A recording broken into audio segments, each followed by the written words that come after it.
ನಮಸ್ತೆ friends, good morning. ನಾನು ನಿಮ್ಮ ಗೋಪಿ. Welcome to my channel Bujji recipes. ಇವತ್ತಿನ ನಮ್ಮ ರೆಸಿಪಿ ಬಂದು ಶಾವಿಗೆ ಪಾಯಸ. ಬನ್ನಿ ಶಾವಿಗೆ ಪಾಯಸ ಹೇಗೆ ಮಾಡೋದು ಅಂತ ನೋಡ್ಕೊಬರೋಣ. ಶಾವಿಗೆ ಪಾಯಸ ಮಾಡೋದಕ್ಕೆ ನಾನು 1 ಕಪ್ ಸಕ್ಕರೆ, 1 ಕಪ್ಪಲ್ಲಿ ಒಂದು 2-3 ಸ್ಪೂನಷ್ಟು ಬಾದಾಮಿ ಪೌಡ್ರು, ಒಂದು 4-5 ಏಲಕ್ಕಿನ ಪುಡಿ ಮಾಡಿಟ್ಕೊಂಡಿದ್ದೀನಿ, ಒಂದು ಅರ್ಧ ಬೌಲಷ್ಟು ಗೋಡಂಬಿ ಮತ್ತು ದ್ರಾಕ್ಷಿನ ತಗೊಂಡಿದ್ದೀನಿ, 1 ಬೌಲಷ್ಟು ಶೇಮಿಯನ್ನು ತಗೊಂಡಿದ್ದೀನಿ, ಮತ್ತು ಒಂದು ಅರ್ಧ ಲೀಟ್ರ್ ಹಾಲು, ಅದ್ರ ಜೊತೆ ಒಂದು ಅರ್ಧ ಗ್ಲಾಸಷ್ಟು ವಾಟ್ರನ್ನ ಮಿಕ್ಸ್ ಮಾಡಿದ್ದೀನಿ. ಬನ್ನಿ ಶಾವಿಗೆ ಪಾಯಸನ ಮಾಡೋಣ. ನಾವು ಪಾಯಸ ಮಾಡೋದಕ್ಕಿಂತ ಮುಂಚೆ ಒಂದು ಚಿಕ್ಕ ಕಡಾಯಲ್ಲಿ 1 ಸ್ಪೂನ್ ತುಪ್ಪನ ಹಾಕಿದ್ದೀನಿ. ಇದರಲ್ಲಿ ಗೋಡಂಬಿ ಮತ್ತು ದ್ರಾಕ್ಷಿನ ಹಾಕ್ಕೊಂಡು ನಾನು ಫ್ರೈ ಮಾಡ್ಕೊತೀನಿ. ಗೋಡಂಬಿ ಮತ್ತು ದ್ರಾಕ್ಷಿ ಫುಲ್ ಬ್ಲ್ಯಾಕ್ ಆಗಬಾರ್ದು, ಒಂದು ಬ್ರೌನ್ ಕಲರ್ ಬರೋವರೆಗೂ ಚೆನ್ನಾಗಿ ಫ್ರೈ ಮಾಡ್ಕೊಳ್ಳಿ. ತುಪ್ಪದಲ್ಲಿ ಫ್ರೈ ಮಾಡಿಕೊಂಡ್ರೆ ತುಂಬ ಚೆನ್ನಾಗಿರುತ್ತೆ.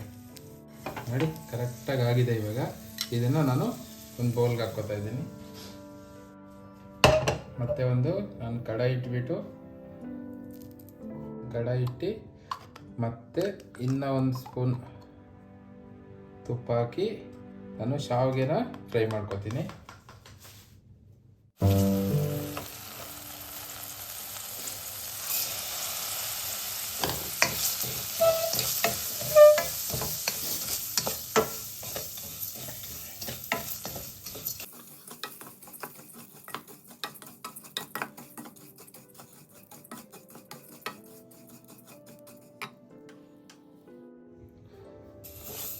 ನೋಡಿ, ಈಗ ಶಾವಿಗೆ ಕರೆಕ್ಟಾಗಿ ಹುರ್ಕೊಂಡಿದ್ದೀವಿ.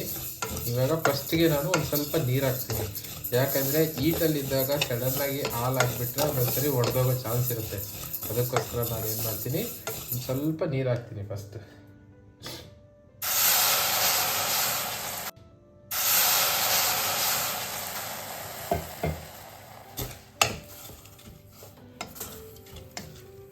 ಇವಾಗ ನಾನು ಒಂದು ಅರ್ಧ ಲೀಟ್ರಷ್ಟು ಹಾಲು ಹಾಕ್ಕೊತೀನಿ.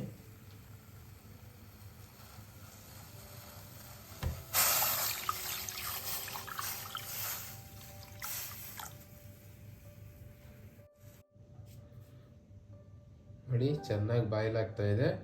ಇವಾಗ ಇದಕ್ಕೆ ಡ್ರೈ ಫ್ರೂಟ್ಸ್ನ ಆ್ಯಡ್ ಮಾಡೋಣ.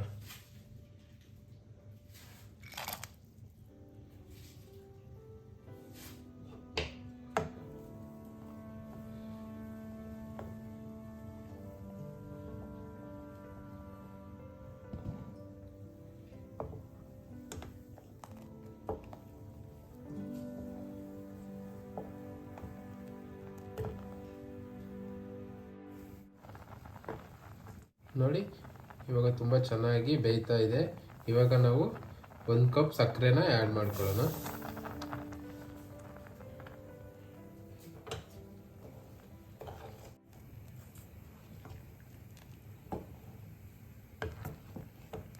ಶಾವಿಗೆ ತುಂಬ ಚೆನ್ನಾಗಿ ಬೆಂದಿದೆ. ಇವಾಗ ನಾನು ಆವಾಗಲೇ ಪುಡಿ ಮಾಡಿಟ್ಕೊಂಡಿದ್ವಲ್ಲ 5 ಏಲಕ್ಕಿ ಮತ್ತು 1-2 ಸ್ಪೂನಷ್ಟು ಬಾದಾಮಿ ಪೌಡ್ರನ್ನ ಆ್ಯಡ್ ಮಾಡ್ತಾಯಿದ್ದೀನಿ. ನೀವು ಬಾದಾಮಿ ಪೌಡ್ರ್ ಆದರೂ ಹಾಕ್ಕೋಬೋದು, ಇಲ್ಲಾಂದರೆ ಕೇಸರಿ ಆದರೂ ಹಾಕ್ಕೋಬೋದು. ಪೌಡ್ರನ್ನ ಹಾಕಿದ್ದೀನಿ. ನಿಮ್ಮ ಹತ್ರ ಕೇಸರಿ ಇತ್ತಂದರೆ ಕೇಸರಿ ಹಾಕಿ, ಬಾದಾಮಿ ಪೌಡ್ರನ್ನ ಸ್ಕಿಪ್ ಮಾಡಿ. ಬಟ್ ಯಾವ್ದು ಹಾಕಿದ್ರೂ ಚೆನ್ನಾಗಿರುತ್ತೆ. ಇವಾಗ 1-2 ನಿಮಿಷ ಕುಕ್ ಮಾಡಿಬಿಟ್ಟು ಆಮೇಲೆ ಇದನ್ನು ಸೈಡಿಗೆ ತಗೊಂಡ್ಬಿಡೋಣ. ಪಾಯಸ ರೆಡಿ ಆಗುತ್ತೆ. ನೋಡಿ, ಈಗ ಪಾಯಸ ಕರೆಕ್ಟಾಗಿ ರೆಡಿಯಾಗಿದೆ.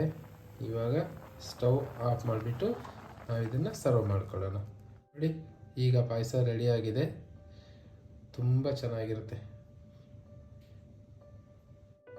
ನೋಡಿ, ಈಗ ಪಾಯಸ ರೆಡಿ ಆಯಿತು. ಬನ್ನಿ ಸರ್ವ್ ಮಾಡೋಣ. ತುಂಬ ಚೆನ್ನಾಗಿರುತ್ತೆ. ನೀವು ಒಂದ್ಸರಿ ಮನೆಯಲ್ಲಿ ಟ್ರೈ ಮಾಡಿ.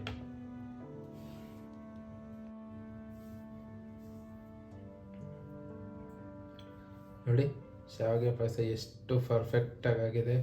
ತುಂಬ ರುಚಿಯಾಗಿರುತ್ತೆ. ನೀವು ಒಂದ್ಸರಿ ಮನೇಲಿ ಮಾಡ್ಕೊಂಡು ತಿನ್ನಿ.